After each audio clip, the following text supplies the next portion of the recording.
Faced with barbarians at his doorstep, usurpers on the frontiers, and rebellious subjects in Rome itself, the 3rd century Emperor Aurelian had turned to the soldier's own god for help and restored and reunited the broken empire.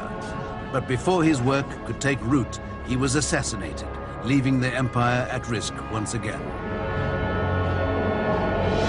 Now the Roman Empire lay in peril. Many rulers vied for power. From this chaos, one man emerged, eliminating his rivals and uniting the empire under the sign of a new god. His name was Constantine, and he would stop at nothing to save a dying empire.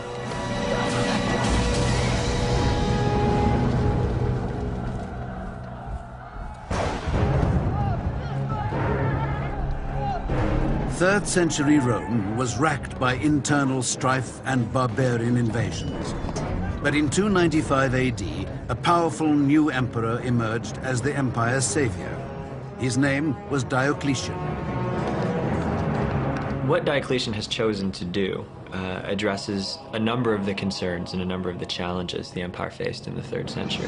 One element that Diocletian brings in is a redefinition of the way frontiers were to be defended. Emperor Diocletian created a mobile imperial army, always available to send reinforcements to the vulnerable frontier. One of his most capable lieutenants was Constantine, only 17 years old.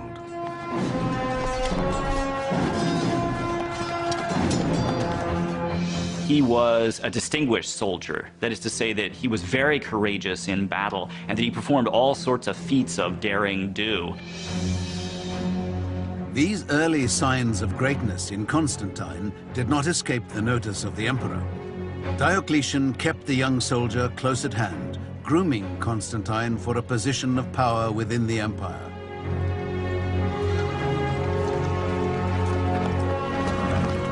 Diocletian's other major reform was to divide the empire between 4 co-emperors, one based in Illyricum, one in Italy, while Constantine's own father ruled from Gaul. Diocletian himself governed from Nicomedia in Asia Minor. But Diocletian knew how easily his chosen co-emperors could turn on him. To prevent this, he kept their sons, including Constantine, in his court, where they trained as soldiers and statesmen under his watchful eye. Constantine was sent off to the court of Diocletian to obtain the proper education for a member of the upper class, a literary education, philosophical education. He learned Greek, which he wouldn't have known, but most important, he had a military education. But Constantine's life in court was anything but comfortable. For as a father figure and an emperor, Diocletian ruled with an iron fist. He begins to rule increasingly by issuing a whole series of extremely heavily moralizing edicts, telling people what to do, telling them how to be better citizens, and so forth.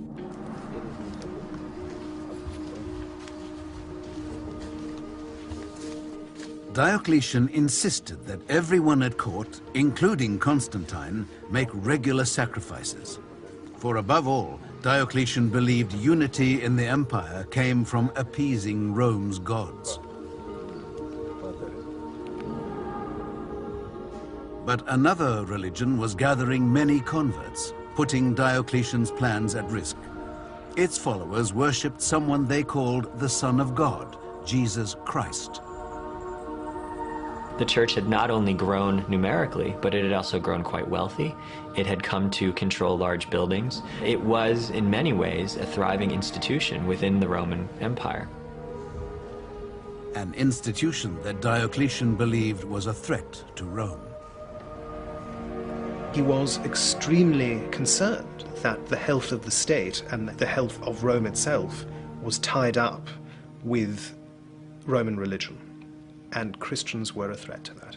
Christians who had been tolerated for nearly 40 years were clearly a large percentage of the population in the big cities. And it's clear that there were Christians in the army and there were Christians in the imperial court.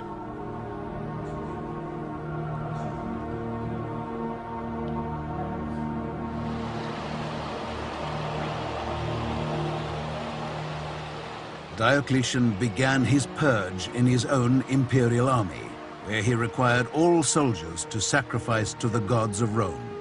Many Christians refused. Diocletian believed that anything that interfered with the cultivation of Rome's protecting gods was a genuine threat to the state and could destroy the state from within. This is the way he looked upon Christians in the army.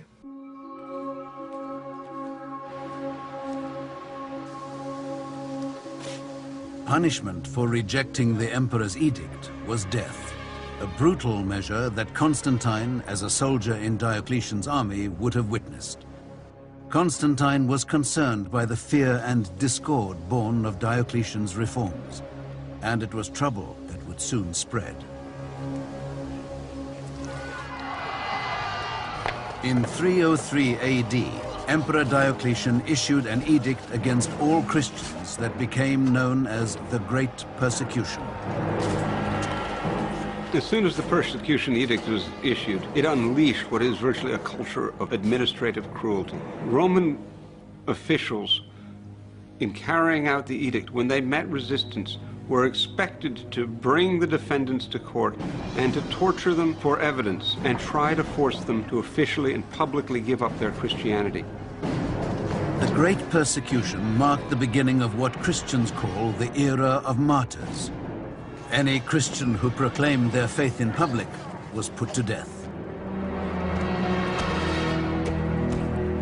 In many ways, Diocletian's persecution brought previous persecutions way farther. It's probably the closest Roman emperors came to destroy the entire system. That is probably why so many martyrs commemorated by the Christian Church are said to have suffered for Christ during Diocletian's reign.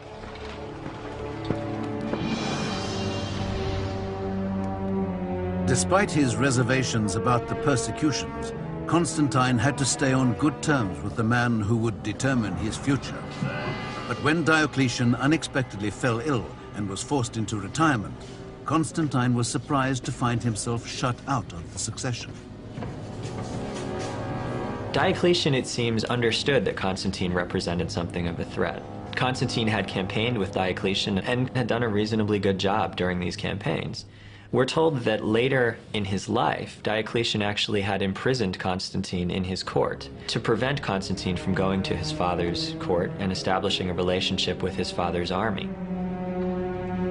But now, with nothing left to keep him in the east, Constantine resolved to seize his destiny and finally escape Diocletian's grasp.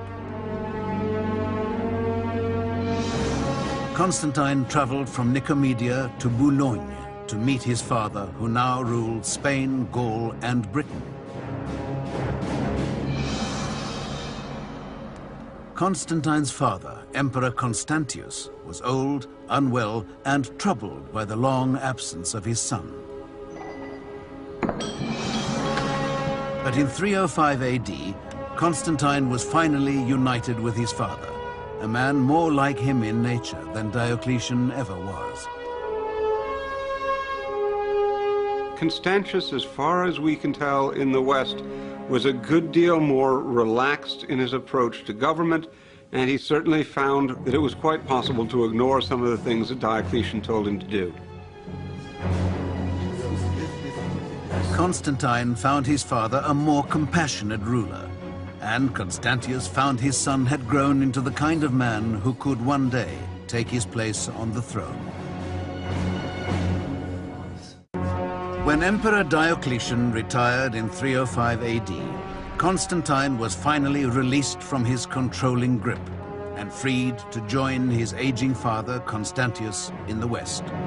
One of Rome's 4 co-emperors, Constantius ruled over Spain, Gaul, and Britain, now threatened by the barbarian Picts. In 305 AD, he and Constantine traveled from Boulogne to Britain to put down the insurrection. The Picts were a ferocious tribe from what is now Scotland.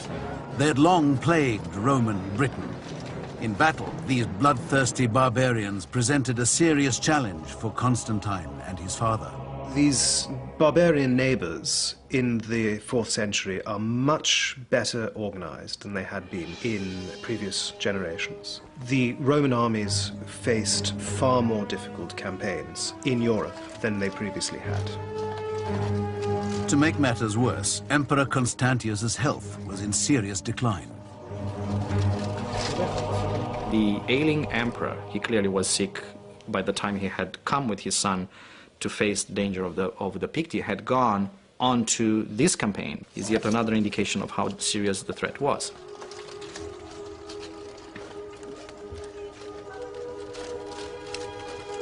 With Constantius's health in doubt, it was up to Constantine to lead his father's troops and secure their allegiance in battle.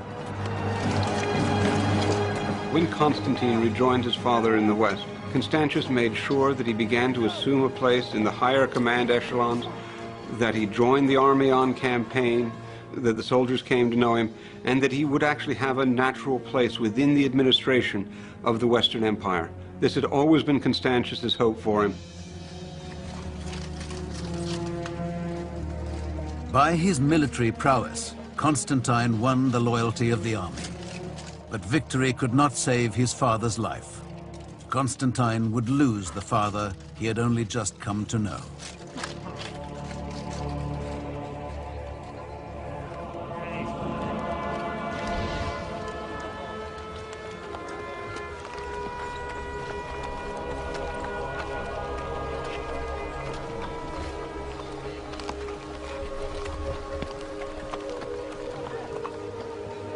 When his father died, the army thought enough of Constantine that they immediately acclaimed him emperor. In a way, this is a natural occurrence. It was an army that knew Constantine's father, respected Constantine's father, and now knew the son as well. They understood, in a sense, what they were getting with Constantine. In an empire where the death of a ruler frequently led to violent coups, assassination, and civil war, Constantine's succession was smooth and bloodless. But when barbarian Franks attacked Gaul in 306 AD, Constantine faced his first challenge as emperor. He marched south from Britain to meet them in battle.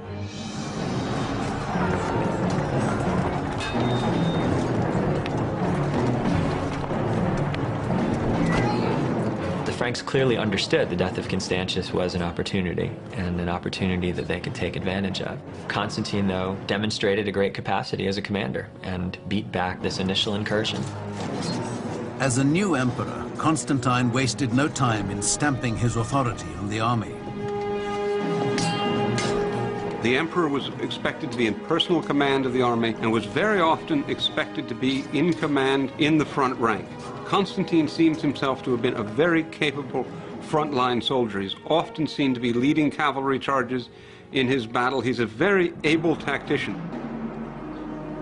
He was also wise and knew that to hold on to power, he had to win the trust of the populace as well. The captured Frankish leaders provided him with a perfect opportunity.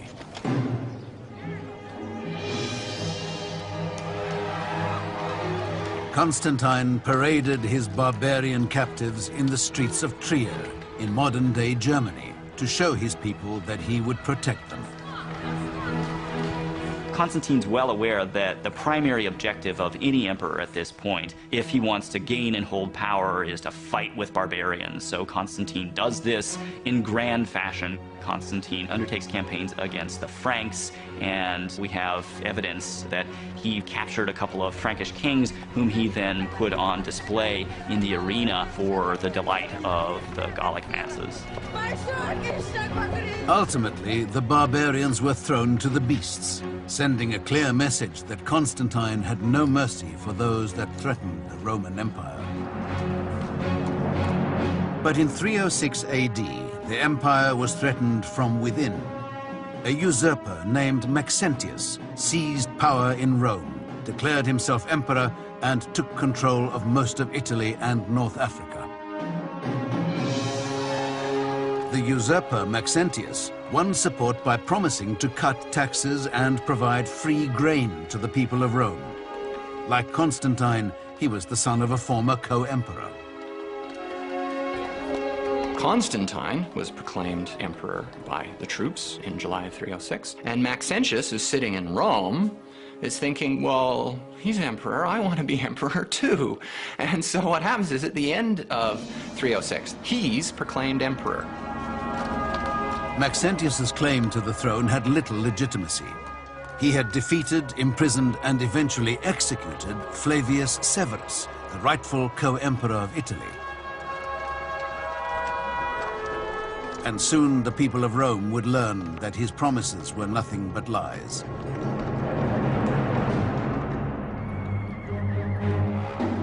In 311 AD, the Romans revolted when the free grain and tax cuts were offered only to the wealthy. Many citizens now faced destitution. Maxentius is not a popular leader. He was a particularly ruthless leader. He put down revolts very bloodily. There were rumors going around that he was seducing senators' daughters. There were problems with the grain supply. He was taxing people, which they'd never been taxed before in Italy. The desperate uprising of Rome's oppressed masses offered an unexpected opportunity for Constantine.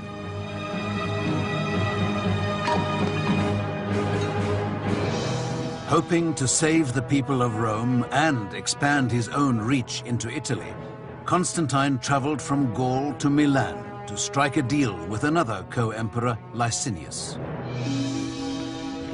It was a deal to consolidate power.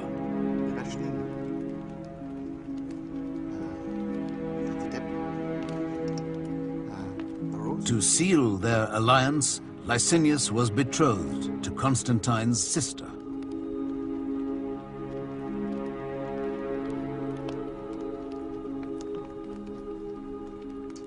Constantine played every game in the book. He was an extremely ambitious person, and there was no avenue to power that he was going to leave open. That meant that in his early years, he was willing to do all sorts of manipulations to try to continue to climb the ladder.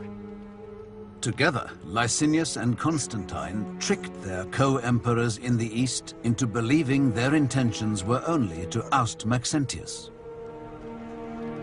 Constantine looks to take advantage of the situation and starts calling Maxentius an illegitimate emperor and a usurper. Constantine and his supporters justify an invasion against Maxentius as a necessary removal of a tyrant from the city of Rome.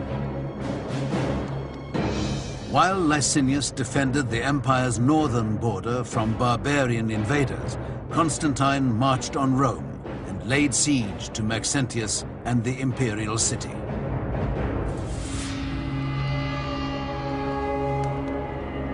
Within the walls of Rome, the devout Maxentius based his strategy on sheep entrails, interpreted for meaning by his pagan priest.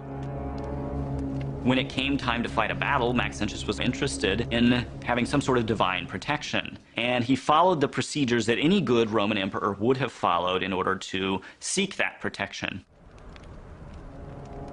But desperate to determine if he should wait Constantine out or face him in battle, Maxentius also sought guidance from the Sibylline prophecies.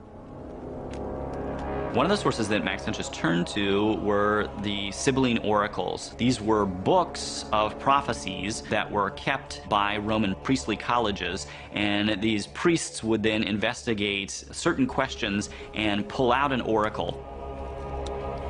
This is an oracle in which he's told that an enemy of Rome will die today.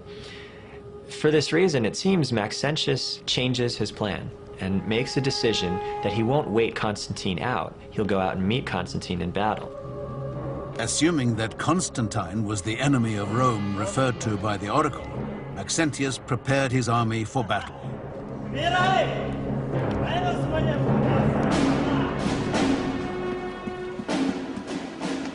Just outside of Rome, Constantine prepared to meet Maxentius on the battlefield.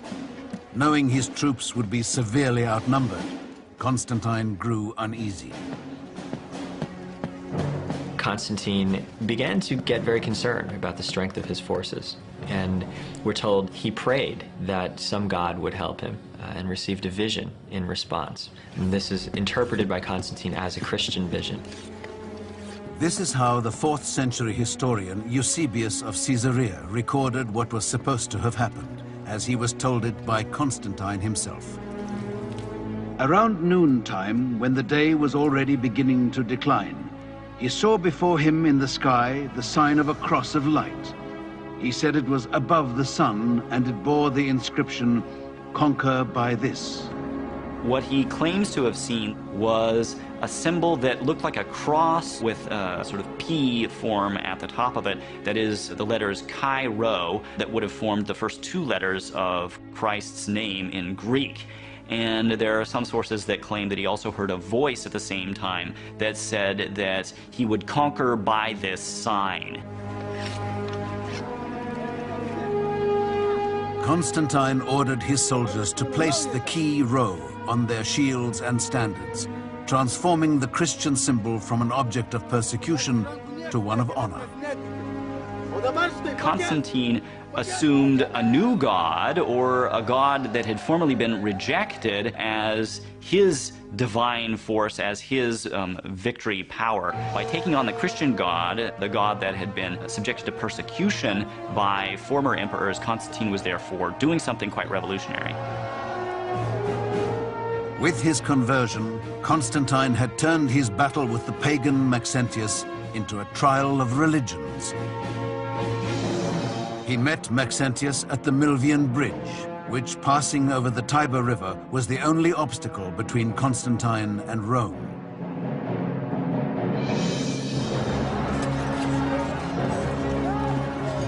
Though grossly outnumbered by Maxentius, Constantine and his army, now marked by the Christian Chi Rho, rode into battle with courage. The Battle of Milvian Bridge is a significant battle. The forces are arrayed against each other, and despite a numerical advantage, Maxentius's forces are pushed back by Constantine towards the river.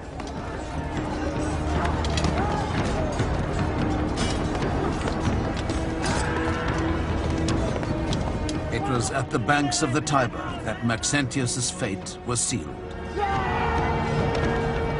Constantine forced Maxentius to give battle with the Tiber at his back. It was a terrible position to be in, and as Constantine's force pressed in on his own, Maxentius's army fell apart. As defeat engulfed his army, Maxentius joined the rout. He attempted to swim across the Tiber and so reach Rome. But with his heavy armor weighing him down, Maxentius did not make it across the river. Days later, his bloated and deformed body was pulled from the Tiber, final proof that the usurper's regime had fallen. Constantine has won a significant victory at Milvian Bridge that eliminates the opposition of Maxentius, and even more significantly, gives Constantine control of a full half of the empire, including the wealthy province of Italy.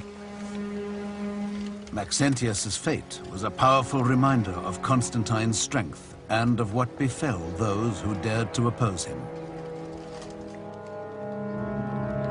Constantine went out of his way to dredge his body out just so they could parade his head through Rome and then send it to North Africa to demonstrate that this previous emperor was dead and Constantine had now taken over. His victory over Maxentius also proved to Constantine that the Christian god was more powerful than the pagan gods of his enemy.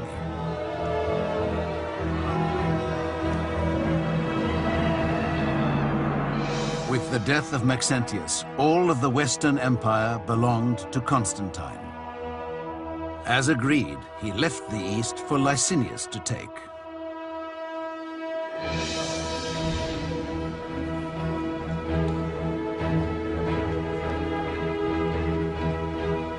They met in Milan, where Constantine and Licinius confirmed their treaty through marriage, as planned. Constantine decides to bind himself to Licinius, or bind Licinius to his cause. He takes one of his half-sisters, Constantia, and marries her to Licinius, who recognizes that this is the natural way of making an alliance. Now, to begin with, the marriage itself actually marks the point at which the two, Constantine on one hand and Licinius on the other, agreed on the policies. One of these policies reflected Constantine's recent adoption of Christianity. The two emperors consulted on how they would carve up power between them, and one element in this decision was to extend toleration for Christianity throughout the whole empire. Licinius was not a Christian himself, although he agreed with Constantine to stop persecution throughout the empire. For now, such agreements came easily, but any alliance born of ambition is fragile. And Constantine recognized that his sole co-emperor was also his greatest rival. After forming an alliance with the Emperor Licinius, Constantine had defeated and killed the usurper Maxentius in Italy. Convinced that the Christian God had given him victory, Constantine was now determined to show his gratitude.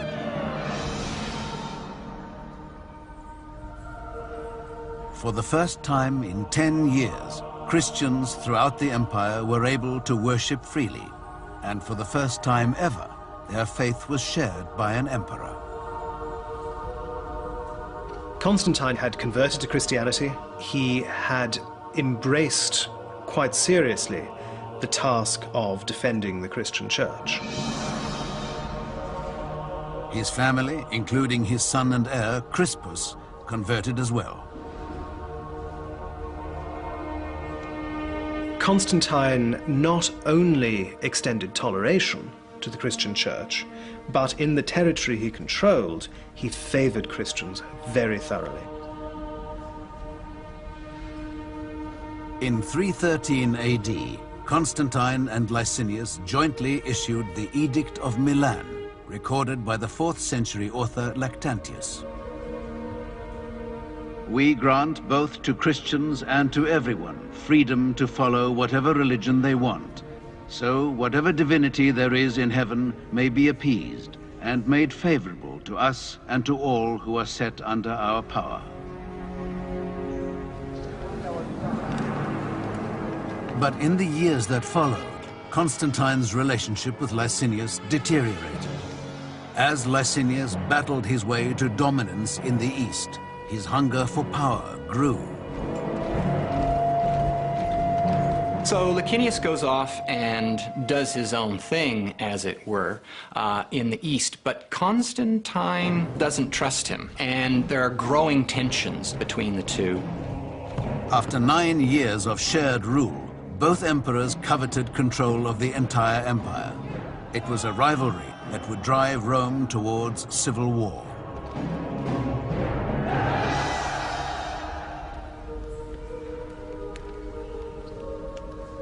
In the East, Christians soon bore the brunt of the emerging conflict.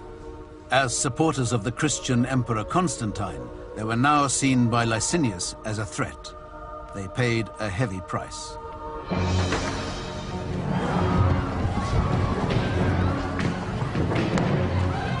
Ultimately, one of the responses was a renewal of persecution. And the reason for that, of course, was very simple. Constantine was known to be a defender of Christians, and Christian subjects of Licinius could look like a fifth column, could look like enemies in Licinius's own territories. So he chooses to persecute them.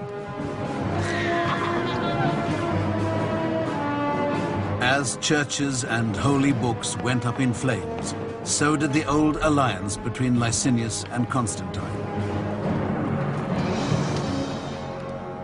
For Constantine, now a seasoned ruler, the persecution of Christians is just the excuse he needed to attack Licinius. He quickly ordered his troops to march on his eastern rival. Constantine was an especially effective cavalry leader. We often find himself at the head of cavalry, moving around the flanks of his enemy. He certainly does this to Licinius. At Constantine's side was his son and heir, Crispus, who, like his father before him, proved his worth in battle. Together, they drove Licinius eastward. From Adrianople, Constantine and Crispus pursued Licinius to Byzantium and on to Chrysopolis, where he made his final stand.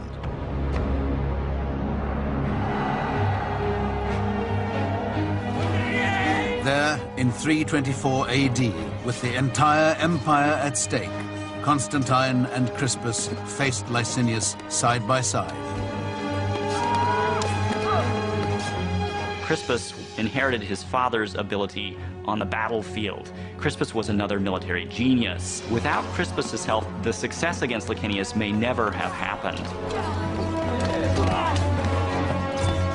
Constantine and Crispus annihilated Licinius's army, fighting once more under the banner of the Christian God. The Battle of Chrysopolis was really over before it began. Constantine was able to bring his own troops into the territory of Licinius without any kind of effective resistance. His own army had been victorious now easily in several battles. Licinius's own confidence seems to have been minimal. In the final battle, victory won Constantine's sole rulership of the entire empire.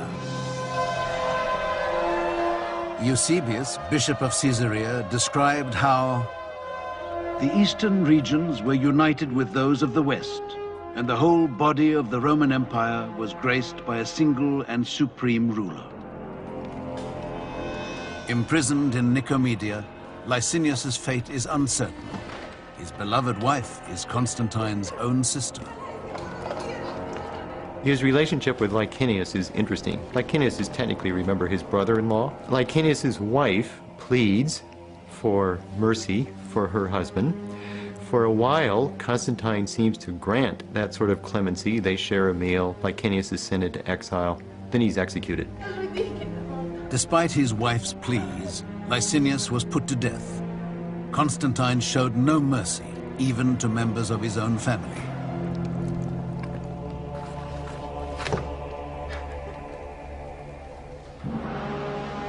With the elimination of Licinius, Constantine now ruled the entire unified empire and intended to make his loyal son Crispus a junior emperor in the west. As co-emperor, Crispus shared in his father's plans for a new Christian capital in the east, to be located at Byzantium.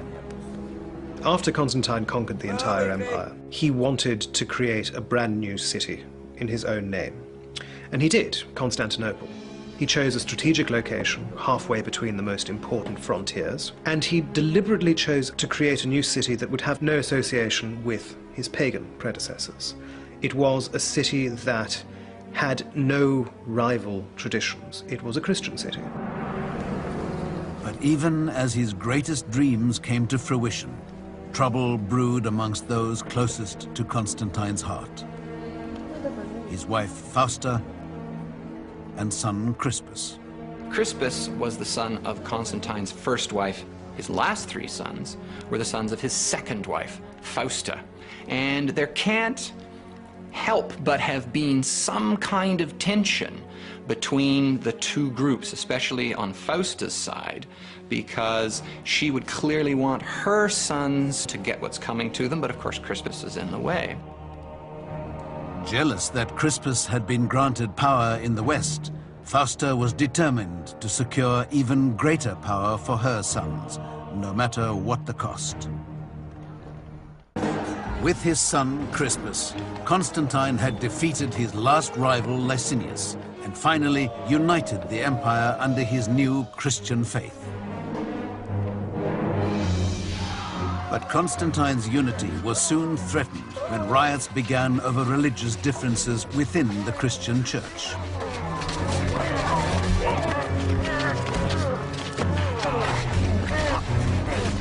The situation he finds among Christians in the Eastern Empire is one of great turmoil. There's a controversy raging about the nature of Christ that is also tied up with the question of who ought to have authority in the Eastern Church. Rival bishops incited mobs to attack other Christians with opposing beliefs. It was religious violence on a scale not seen since the persecutions of 20 years before.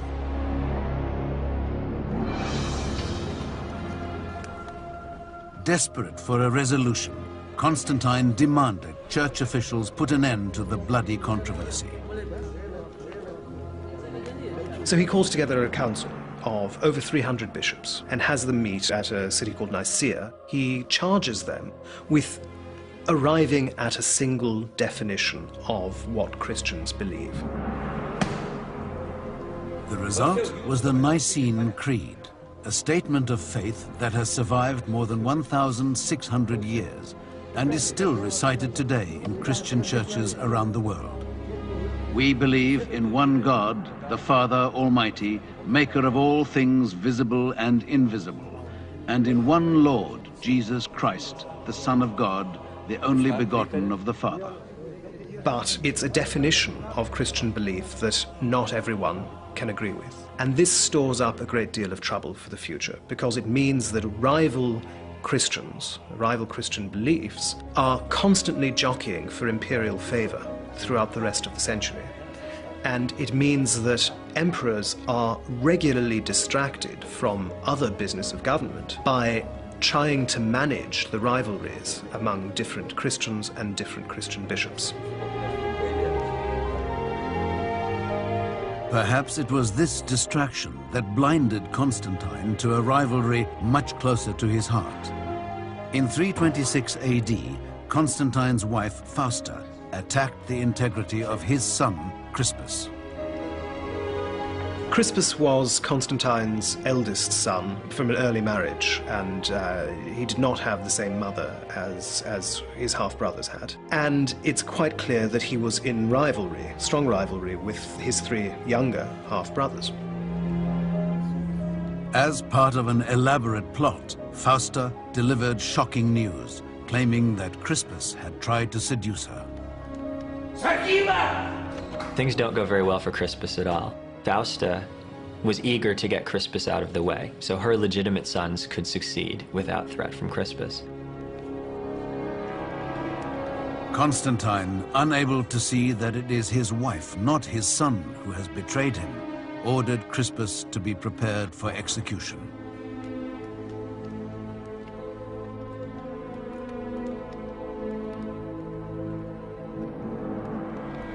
Imprisoned in distant Pola, in modern-day Croatia, Crispus proclaimed his innocence.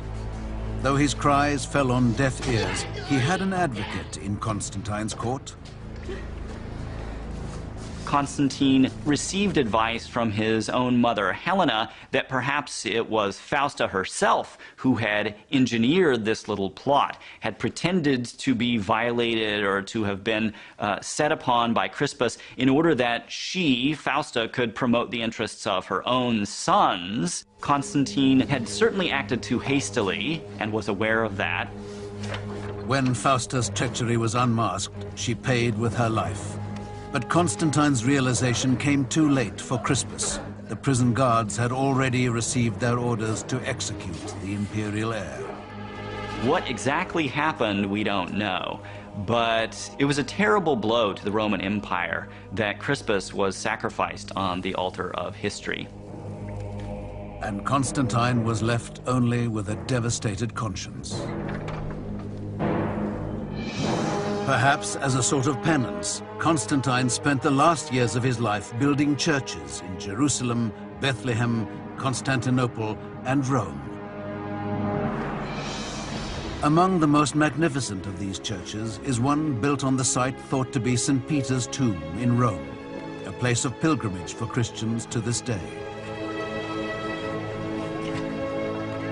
It is for his churches that Constantine is better known.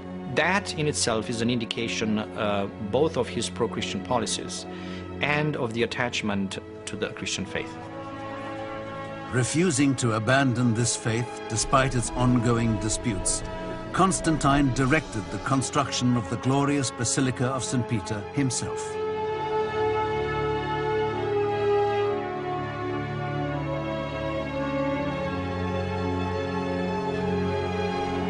It's an extraordinary explosion of architecture in a way that did not exist before in the Roman Empire. And the variety of plans could be explained both by the variety of architects that Constantine involved in this, and most likely by his own ideas. He was involved in almost every project there, and he was a man that actually had his own ideas about what's going on. Constantine may have hoped that this devotion at the end of his life would erase a multitude of sins.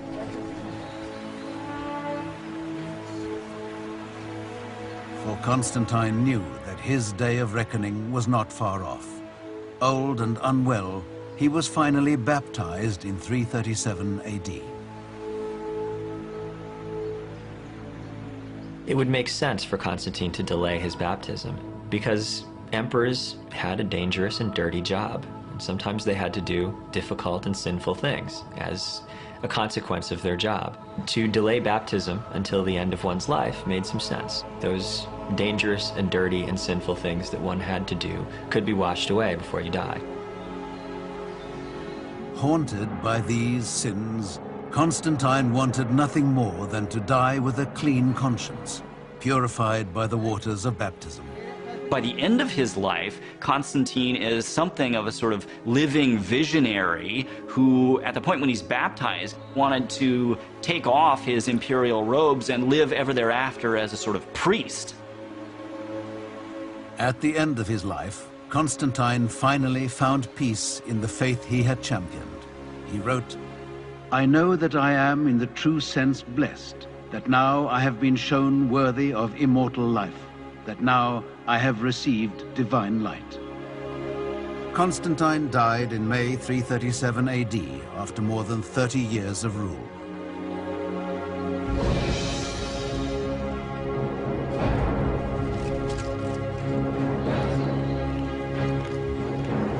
Constantine was tremendously successful as an emperor, tremendously successful as a military leader. This was a man who clawed his way into power using raw ambition, and at every turn he used that same ambition in order to win the day. Throughout his life, Constantine fought to keep the fragile empire whole, unified under a new religion. But not even faith could save it from the dangers ahead.